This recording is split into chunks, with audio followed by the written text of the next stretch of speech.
Hey, good day. So we are 20,000 blocks east of Towerland proper.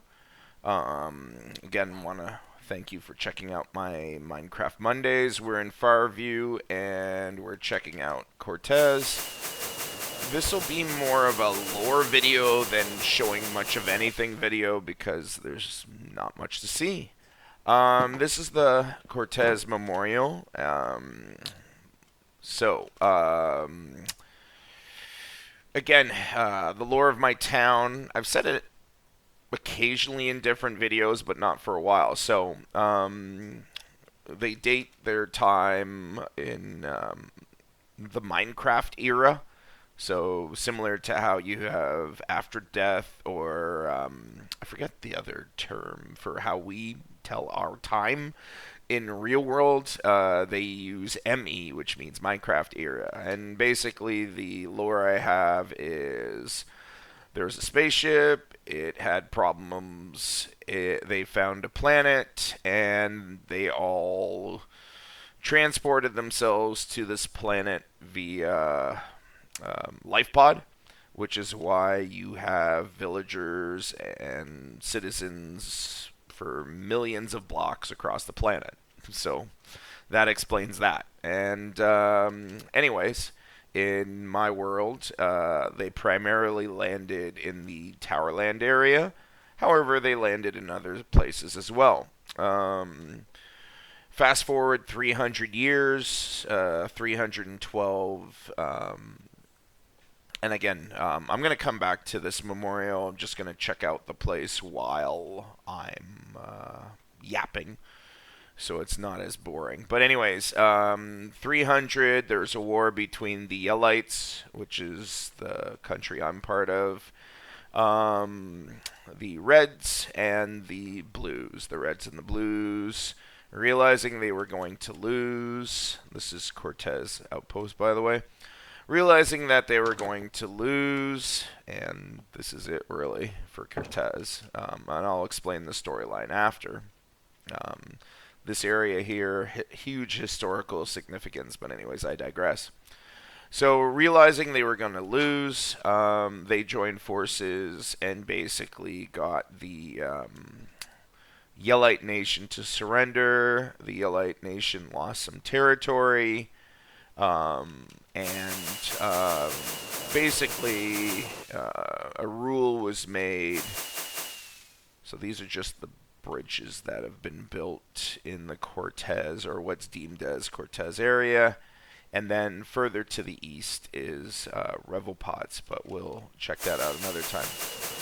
So basically, the rules were the Yellite Nation could expand east, the Blues would expand north, the Reds would expand south. The Reds and Blues got certain territories that belonged to the Yellite Nation. And so the Yellite Nation 500 ME decided that it would expand every 100 years by 1,000 blocks to the east. And so they started expanding, set it up Dunbar, which is a major outpost to the east, and kept expanding. Right now we're in the year 2524. And as they were expanding, and again, if you look at where we are, we're 20,000 blocks, and so basically they expanded to Revel Pots. Revel Pots is about 2,300 blocks ish, about 200 years back in Minecraft era time. And they lived in peace with the indigenous people who lived in the jungle. And again, I had indigenous warriors that I created in Forge prior to 1.13, where they had an NPC guide where you could make soldiers. And I'm just looking through all the names of all the people who've died at this memorial.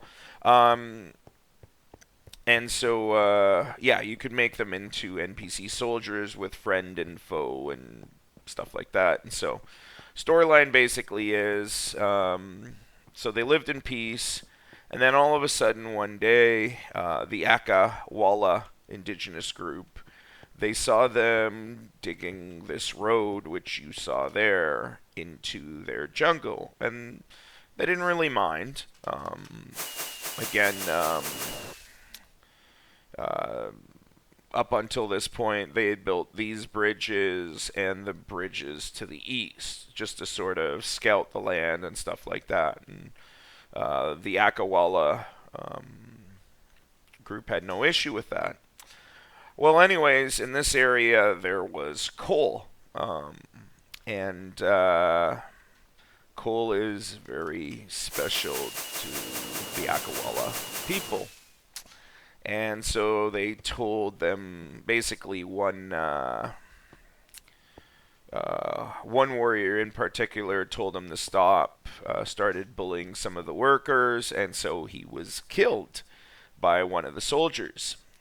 And as a result of that, there was a whole bunch of arrows. Zarn Prentos and Arno Kirim were killed, and Arinson was also killed, who was the soldier involved by the arrows.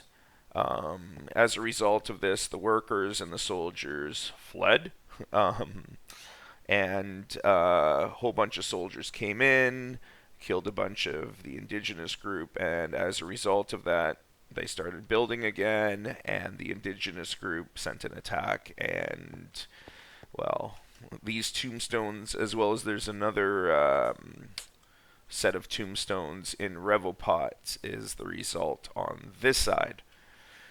And since that point, they've been very hostile towards the Elite Nation. They're not allowed into the jungle. If they travel a little bit in, it's basically thought they could be attacked. They don't leave the confines of the jungle. And so sometimes soldiers are stationed here. Of course, of late, not so much, because the nation of Towerland has scaled back operations in this area as they send more and more troops to the north along the Earlton Highway to link up with the King's Golden Highway to the east. And so that's the lore. Next video, we're going to be heading back to Earlton, so I'm just getting there now. And again, I'm showing you where there is another dock along Lake Bayside. If you're sitting there going, I don't know Lake Bayside, I don't know where Earlton is, you'd have to watch some of my most recent videos on Minecraft. I release them every Monday where I talk about that in more detail. But yeah, we're going to head back to Earlton, because from there we're going to start checking out the Earlton Highway and basically where most trade and residents and traffic head. So this is Earlton here, and we will end off here where we're going to start the next video. And for now, check out the Earlton Black Highway, which leads us to the eastern portion of the King's Golden Highway. So, hope you like the lore. If you don't, sorry. Most of my videos going forward will not have that much lore in it, but as you can see, Cortaz is just an outpost, and a very small one at that. So, thanks for checking out my video. I like to have a little lore and a little bit of different stuff as opposed to just city after city. I find that a little boring. So hopefully you liked it. If you did, like, subscribe, press the bell for notifications, and I hope you check out my next vid. Every Monday I plan on releasing a new video about my Minecraft world, which is 60,000 blocks west to east. Thanks for checking it out. Have a great day. Later.